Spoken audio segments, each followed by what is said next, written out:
राधे राधे दोस्तों, कैसे हो आप सब। आई होप आप सब बढ़िया होंगे। मैं भी एकदम मस्त हूँ। मैं सन्नू फिर आ गई हूँ आपके साथ एक न्यू वीडियो के साथ। तो दोस्तों, वीडियो शुरू करने से पहले सभी बड़ों को मेरा प्रणाम, छोटों को मेरा ढेर सारा प्यार। तो आज के ब्लॉग की स्टार्टिंग हो रही है सुबह के 10:30 बजे से। और ब्लॉग के स्टार्टिंग हो रही है देवभूमि उत्तराखंड के इन प्यारे से पहाड़ों से और हमारे खूबसूरत और बहुत ही ज़्यादा प्यारे हमारे सिलकुटी के छप्पर से। तो अभी मैं छप्पर पे आ रखी हूँ। तो आप लोग सोच रहे होंगे कि ये आज इस टाइम पे छप्पर पे क्या कर रही है। तो मैं दूध निकाल के तो घर चली गई थी, लेकिन अभी मैं घास लेके आई हूँ। तो अभी यहीं छप्पर पे बैठी हूँ, मुझे बहुत थकान लग गई थी। तो आते आते मुझे रास्ते में सिलकुटी की कोई दादी सास या सास, वैसे मैं जानती नहीं हूँ उनको क्योंकि मैंने बहुत ही कम देखा है उनको। तो वो मिले थे मुझे रास्ते में और उन्होंने मुझे क्या दिया, ये देखो क्या है ये, एप्पल। घर के पेड़ों से निकाल रहे थे वो एप्पल, तो उन्होंने मुझे दिए। 4 दे रखे थे, एक मैंने खा लिया और ये थोड़ा पका हुआ है तो मैं अपने डब्बू के लिए लेके जाऊंगी। और हमारा डब्बू भी मेरे साथ पे आ रखा है यहाँ पे। तो दिखाती हूँ आपको यहाँ से एक खूबसूरत सा नज़ारा। पेड़ों के बीच ही बीच दिखाई दे रहा होगा। और धूप तो लगी है, इस साइड को लगी है धूप, लेकिन दिखाई नहीं आ रही है क्योंकि धूप छाई हुई है, कोहरा कोहरा छा रखा है। और ये रहा हमारा खूबसूरत और प्यारा सा छप्पर। वैसे आप लोगों ने देखा बहुत दिनों होगा, लेकिन ये देखिए। और इस साइड को है हमारा घास और अभी लेके आई मैं घास। तो डब्बू भी यहाँ पर सो रखा है। तो ये देखो, और हल्की हल्की धूप भी आ रही है।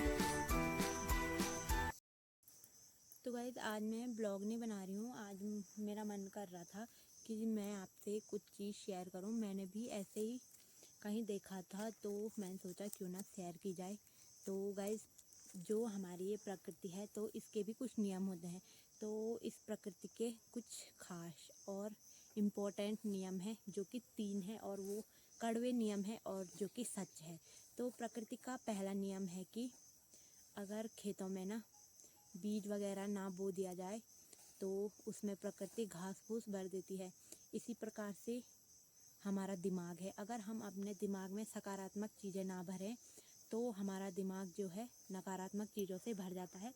तो कहते हैं ना कि खेतों में बीज बोया करो, चाहे ज़्यादा ना हो, थोड़ा बहुत तो हो ही जाएगा। और अपने दिमाग में ना सकारात्मक चीज़ों को सोचो, नकारात्मक चीज़ों तब कम हो जाती है दिमाग में भरना। अगर सकारात्मक चीज़ें नहीं भरेंगे तो नकारात्मक चीज़ें ऐसे भर जाती है कि उन चीज़ों से पीछा छुड़ाना फिर मुश्किल हो जाता है। और प्रकृति का दूसरा नियम, जिसके पास जो होता है वो वही बांटता है। अगर ज्ञानी के पास ज्ञान है तो वो ज्ञान बांटेगा, और लोभी के पास लोभ है तो वो लोभ ही बांटेगा, और भ्रम के पास भ्रम है तो भ्रम ही बांटेगा। जिसके पास जो है वो वही बांटेगा। तो गाइस, ऐसा अपने को ऐसा बनाओ कि अच्छी चीज़ों को बांट सको, ना कि बुरी चीज़ों को। तो बुरी चीज़ों से आप बिल्कुल दूर रहें और अच्छी चीज़ों को बांटने और अच्छी चीज़ों को ग्रहण करने का पूरे से पूरा प्रयास करें। कभी कभी क्या होता है ना कि कुछ ऐसी बातें हो जाती है कि जो हमें बड़े नहीं बता सकते, वो हमें बच्चे बता देते हैं। तो छोटे बोल के या बड़े बोल के कुछ नहीं होता है। जिसकी सोच जैसी होगी वो वैसा ही सोचेगा और वैसा ही बांटेगा भी। तो अपनी सोच बदलो और अच्छे को ग्रहण करो, अच्छाई को और अच्छी चीज़ों को यानी कि ग्रहण करने की कोशिश करो। अपनी बुरी आदतों को जो है कि छोड़ने की ज़्यादा से ज़्यादा कोशिश करो। हम में भी कुछ बुराइयां होगी, हम भी छोड़ने का प्रयास करेंगे, और मेरी उम्मीद है आप लोगों से कि आप भी ऐसा करने का पूरा पूरा प्रयास करें। और प्रकृति का तीसरा नियम है कि आपको जो भी मिले, प्रकृति या जीवन आपको जो भी दे उसे पचाना ज़रूर सीखें। क्योंकि अगर भोजन ना पचे तो रोग बढ़ता है, और पैसा ना पचने पर दिखावा बढ़ता है। जैसे किसी इंसान के पास बहुत सारे पैसे हैं, वो उन्हें सही जगह इस्तेमाल ना कर सके, या उन्हें पचाना मतलब ऐसा नहीं होता है कि खाने से ना, पचाने का मतलब होता है कि उसका उपयोग करने से ना। तो अगर वो सही ढंग से उसका उपयोग नहीं कर सकता है तो क्या होता है कि उसका दिखावा हो जाता है कि मेरे पास इतना सारा है। भाई आपके पास है तो आपके लिए ना, आपने किसी दूसरे को तो देना नहीं है। तो इसकी यही बात है कि दूसरे को ज़्यादा दिखावा नहीं करना चाहिए, तो उसको पचाना सीखे हैं। और फिर है कि मतलब हाँ यही, अगर हमें मतलब कि बात है वो नहीं पचती है ना, तो हम चुगली करना शुरू कर देते हैं। तो जो बात है हमारे मन में, तो उसे भी हमें अपने अंदर रखना सीख लेना चाहिए कि हमें कैसे उसे पचाने की क्षमता रखनी है। तो दूसरों की चुगली भी बिल्कुल ना करें, ये तो बहुत ही बुरी बात है। तो ये, और जैसे किसी की प्रशंसा करो ना, तो उसे अगर प्रशंसा ना पचे तो उसका अहंकार बढ़ जाता है कि हाँ भाई लोग मुझे ऐसा बोल रहे हैं तो मैं ऐसा ही हूँ। और किसी से बात ना करना वगैरह वगैरह ना, होता ही है गांव में, पहाड़ों में, या कहीं भी देखो, किसी को बोल दो कि यार वो तो इस चीज़ में अच्छा है या वो अच्छा है, तो ना कल से बात करना ही बंद कर देगा, बोलेगा कि मैं तो तुमसे बड़ा हूँ भाई, मैं क्यों बात करूँ, है ना। तो होता ही है, कोई समझता है कि मैं आपसे बड़ा हूँ तो वो बात नहीं करता है, उसका जो है अहंकार बढ़ जाता है। तो अपना अहंकार या अपने जो उस पे है तो कंट्रोल किया करो, है ना। और फिर है कि अगर निंदा ना पचे ना तो दुश्मनी बढ़ जाती है। अगर किसी को हमने सामने सामने बोल दिया ना, भाई तुझ में थोड़ा ये कमी है, तू सुधार ले, तो क्या सोचता है ना कि यार उसने तो मुझे ऐसा बोला, वो तो मेरा पक्का दुश्मनी है। तो ऐसा बिल्कुल नहीं है गाइस ना, हर कोई किसी मतलब कि दुश्मनी या किसी को नीचा दिखाने के लिए नहीं बोलता है।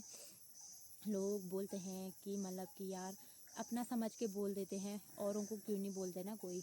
अगर हमें कोई बोलेगा तो यार शुरू में तो होता है यार इसने ऐसा मुझे कैसे बोल दिया, लेकिन सोचना पड़ता है कि यार इसने मुझे ऐसा बोला तो शायद मुझ में सच में कुछ कमी होगी।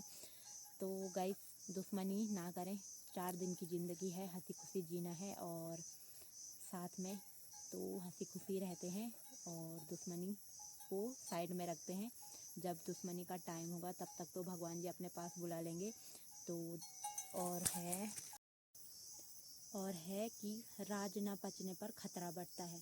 तो अगर किसी ने हमको ना अपना कुछ सीक्रेट बता रखा है और हमसे वो पचाया नहीं जा रहा, हमसे अपने दिल में जो है कि उसको दबाया नहीं जा रहा है, तो खतरा बन जाता है कि मतलब कि हमने अगर किसी के पास बोल दिया, अगर उस दूसरे जिसने हम पे विश्वास पे कुछ बोल रखा है उसको पता चल गया, तो एक मतलब कि समझ लो कि वो खतरा ही हुआ कि यार मैंने उसके पास बोला था और उसने पता नहीं किसी और के पास बोल दिया। ऐसे ऐसे खबर फैल जाती है तो खतरा ही बन जाता है। तो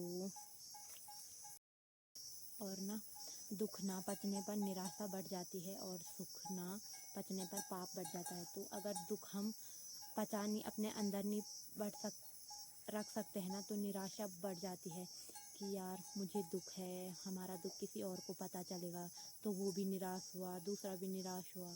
और जो सुख है अगर उससे हमने ना ऐसे बांटा कि यार मुझे ऐसा है वैसा है, मैं तो ऐसी हूँ, मुझे इतनी खुशी है, इतना है, तो पाप बढ़ जाता है गाइस। जो खुशी भगवान ने दे रखी है ना वो हमारे, अगर भले ही ऐसा होता है कि खुशी बांटने से बढ़ती है, लेकिन उसे इतना भी ना बढ़ाओ कि हम पापी के भागीदार बन जाएं।